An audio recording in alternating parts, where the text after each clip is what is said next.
boys? Welcome back to the channel. Yesterday I had one of the biggest idiot moments ever. Yesterday I got done with the gym. I put my camera, this Sony a7 III whatever, on top of the roof of my car.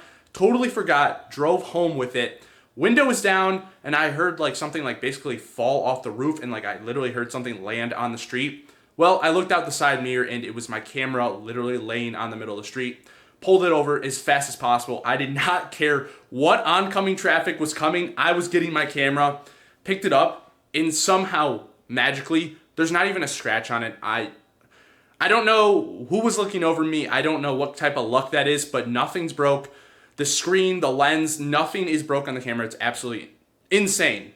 So yeah, if this would have broke, we might have only posted one long form video, but we're still here. We're still pushing along, and absolutely crazy. But today I'm hitting legs. The gym that I go to, Flex Factory, just got some great new equipment, so I'm super excited to use it.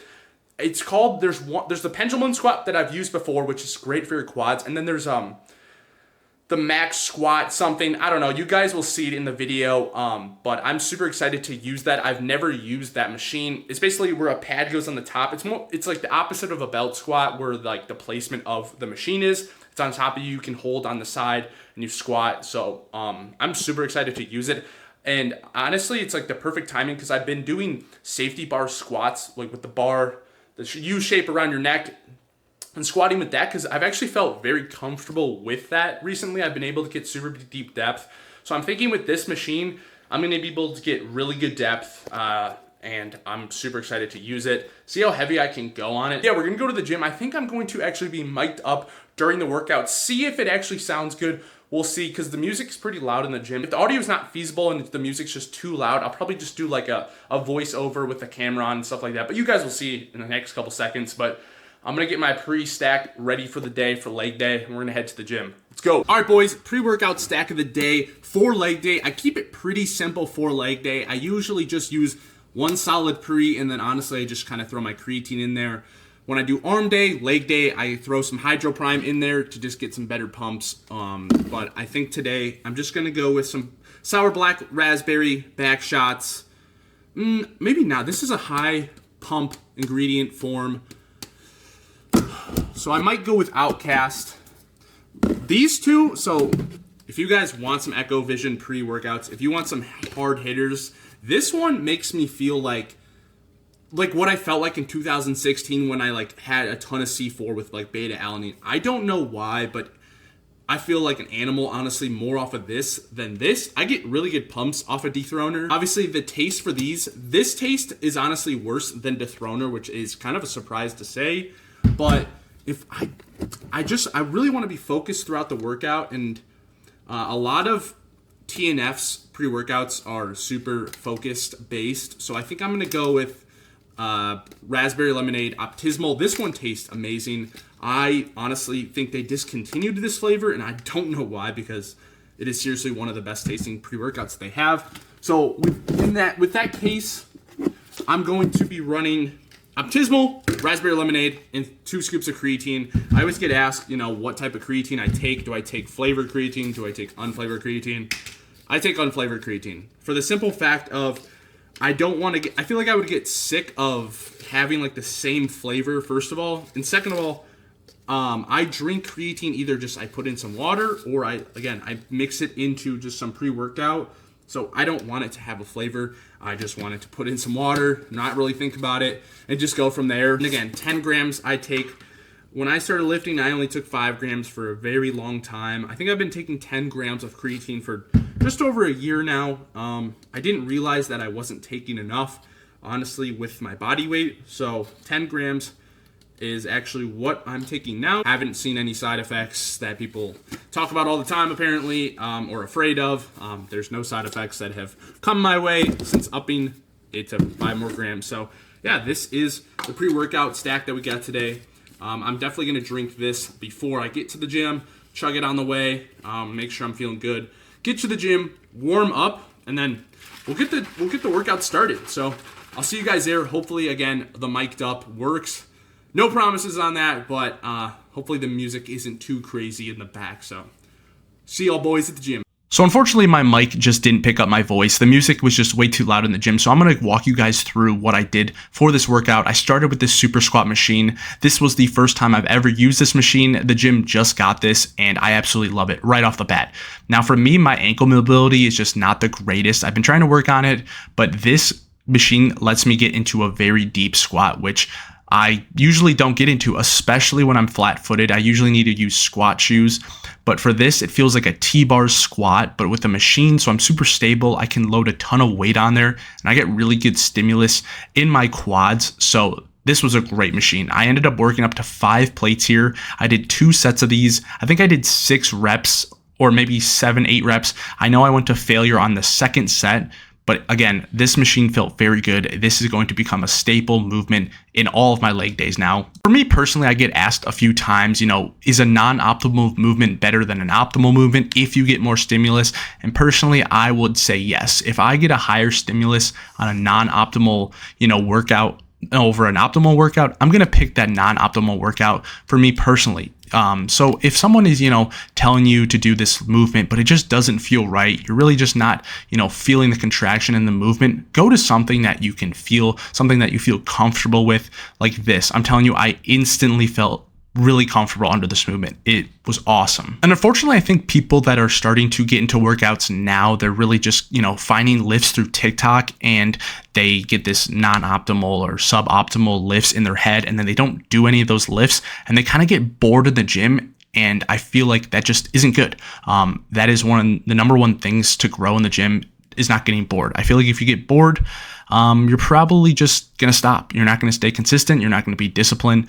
When I get bored in the gym, I promise you, I will switch up my whole workout routine just to learn something new. That's what I feel. So again, I ended up going to failure here and we moved on to pendulum squats. Very glad the gym got a pendulum squat. I was really hoping they were, and it showed up and it was awesome. I'm super happy with this. This is another great machine that I feel a ton of stimulus. It's a very heavy hitter workout, especially if you're going to failure. I ended up doing only 1 set here, a top set, went to absolute failure, and you can see I'm making sure my hamstrings hit my calves. I can actually get even deeper into the squat. I know I can. So that's what I'm going to really focus on from here on out. I wrote that in the notes of my notebook. Again, something else that people should do is, bring a notebook to the gym, write down everything you need in the gym, some tips, some things that just didn't go your way, what you were feeling that day. But again, failure here on the pendulum squat, top set. Then we moved on to line hamstring curls. These I'm probably going to maybe shy away from a little bit now. I'm going to start doing more seated cables with some mile reps. But here I did 2 sets to complete failure. Sometimes these feel good, sometimes I don't. Unfortunately, this line hamstring curl just doesn't feel very comfortable for me. I'm not sure if I just can't get a deep enough stretch. Sometimes machines at different gyms, will feel different for you. So again, if I'm not feeling the stimulus, I'm going to move to something that I feel better on. So the seated cable machine, I definitely feel much better. I get off the machine and I'm like, well, I definitely just hit some hamstrings for sure. This machine, really, honestly, not so much, even if I do like the full stack, So I'm going to definitely be switching it up and go from there. So that ended up being that. I did 2 sets of that, and then I moved to leg extensions, another 2 sets to absolute failure. Again, this machine, I need a gym pin because I'm absolutely maxing this out. No problem in getting like 15 reps. So gym pin is actually sending me one. So I'm super excited to use that and just get more weight on this because it just isn't enough. I kind of get bored.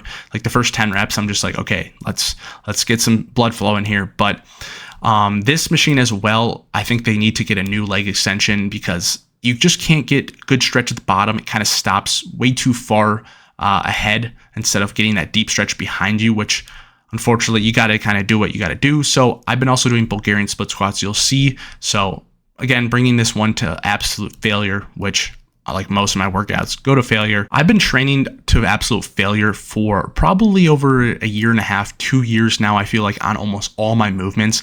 On accessories, I honestly didn't always go to failure. Kind of just depended because I used to be doing a lot of powerlifting movements, but I've been going to absolute failure on everything. And here's some barbell RDLs. Unfortunately, my lower back's been a little tight, so I couldn't go as heavy as I wanted to. I've been trying to move these up week by week, so I'm trying to get back to like 405, 455. I unfortunately messed my back up, I think, doing 455s of straight leg deadlifts. So I think I just needed to keep doing RDLs and not do straight leg deadlifts. That kind of screws up my lower back. So I'm definitely need to strengthen my lower back. Another thing I got to work on. So wrote that simply down in the notebook. Then we moved on to some RDLs. This is becoming honestly a favorite movement, which is crazy to say, but it's simply because of this piece right here that behind me, behind my leg.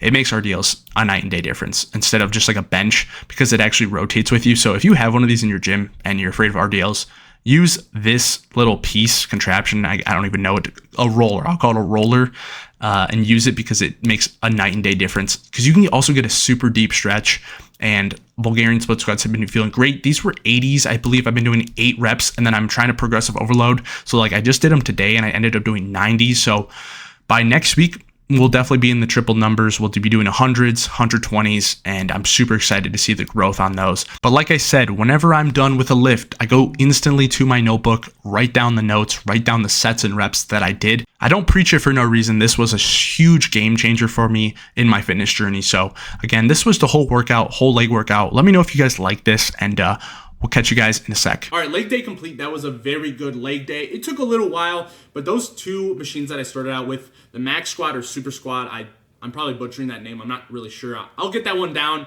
And the pendulum squat, I started out with the bulk of the lift right there. You know, that's a real 2 machines that are super high on exertion. You know, the one I only did 1 set, and then the super squat, I did 2 sets. Those are the first time I've used those exact machines in that gym. Those machines are brand new. So I wrote them down, and then next week, you know, we try to get more reps or up the weight. So, you know, progressive overload is super key with especially new machines. Sometimes the first time you use a machine, you may not go all the way to failure, or, you know, you might have the weight just a little bit less than you probably would normally. So it's always good to write down stuff. I write down every single rep and weight that I use. Right now, I am actually taking protein. I have never taken protein as much as I do now with whey protein brownie batter from Ekkovision. Code Charlie for checkout for everything Ekkovision, but this is my favorite protein powder by far. I mean, the tub's literally almost gone. I need to get another one of these because this is delicious. I'm a chocolate person, and it just works out good. It doesn't have like that. All proteins with chocolate usually have like that weird aftertaste, or I don't know what it is, but this one does not. And I really love it. I only drink it with water. If you want to drink it with milk, make sure the milk is in your cup first, and then mix it, because if not, it gets chunky. Just like most proteins, you always want to have the liquid in first. And then the scoop at the top. And I'm going to down this, but again, that was a great leg day workout. Not sure what the plan is. My whole plan was to bulk. And honestly, I'll be honest, I just do not want to track. I don't want to track food when it comes to bulking right now, which is probably bad. So I'm kind of indecisive right now of what I want to do. Like, one part of me wants to cut, part of me wants to bulk. So I'm not sure. I'm just kind of going to play it by ear. I just know committing to a cut is like full committing. I'm either in or out. There's no in between for me. Bulking is kind of, you know, I can eat. I can definitely eat. There's no problem with that. But I definitely want to make sure I'm getting the right foods and not just like a dirty bulk. And I'm looking good right now, I think, at like a 230 waking up. 240 waking up would be solid, but you can only do so much. But if there's anything you guys want to see in the videos, please let me know. I'm going to keep, you know, showing more and more and more. But right now my days are pretty boring. And I'm literally going record some videos, edit this video, do all that good stuff. I will be going to Houston mid-June, so I'm definitely going to be recording there. Going to get as much footage as I can. We'll see how I do on that. Like I said, 2 videos a week is what I promised to myself. So it's definitely gonna stay. It might even go to 3. Like I said, I love editing. I love, you know, capturing moments. So we'll see. Maybe it'll get to 3. Maybe I'll start including 2 workouts in a video. We shall see. I'm definitely gonna start going live on TikTok in the gym as well. So trying to maximize the time, trying to maximize everything. If you guys like the video, hit the like button, subscribe, do all that good stuff. Comment down what you guys want me to do more, show more. and something I can improve on. So appreciate you boys. I'll see y'all in the next one. Peace.